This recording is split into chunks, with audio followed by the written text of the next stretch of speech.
Good morning friends.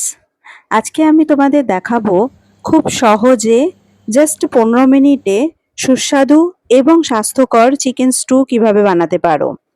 তার জন্য আমাদের যা লাগছে সেটা হচ্ছে যে 250 গ্রাম চিকেন, 4টে আলু হাফ করে কাটা, কিছুটা গাজর ডুমো ডুমো করে কাটা, 3টে মিডিয়াম সাইজ পেঁয়াজ সেটাকে একটু বড় বড় করে কাটা, আর একটা টমেটোকে একটু বড় করে কাটা। এর সঙ্গে লাগছে 2 টিস্পুন হলুদ গুঁড়ো, 1 teaspoon red chilli powder, 1 teaspoon coriander powder, স্বাদ মতো নুন, আর একটা লেমন জুস। তোমরা যদি একটু বেশি ঝাল খেতে চাও তাহলে একটা কি দুটো কাঁচা লঙ্কাও দিয়ে দিতে পারো।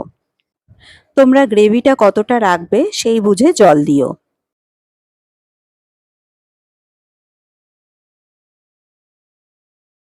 এবার দিয়ে দিচ্ছি 1 টেবিল স্পুন আদা রসুন বাটা। এবার ভালো করে সব উপকরণগুলোকে মিশিয়ে নেব। এবার প্রেসার কুকারটাকে ঢাকা দিয়ে দেব। বন্ধুরা, আমার ভিডিও যদি তোমাদের ভালো লেগে থাকে তাহলে প্লিজ লাইক অ্যান্ড সাবস্ক্রাইব করতে ভুলো না, আর বেল আইকনটাকে অন করে রেখো। নতুন ভিডিও যখনই আমি আমার চ্যানেলে দেব তার নোটিফিকেশনটা তোমাদের কাছে চলে আসবে। 2 থেকে 3টে সিটি হয়ে গেলেই আমি এটাকে নামিয়ে নেব।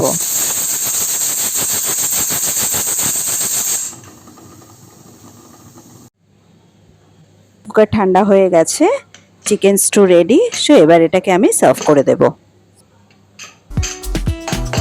আজকের ভিডিও এই পর্যন্ত, আবার দেখা হবে পরবর্তী ভিডিওতে। সকলে ভালো থেকো, সুস্থ থেকো।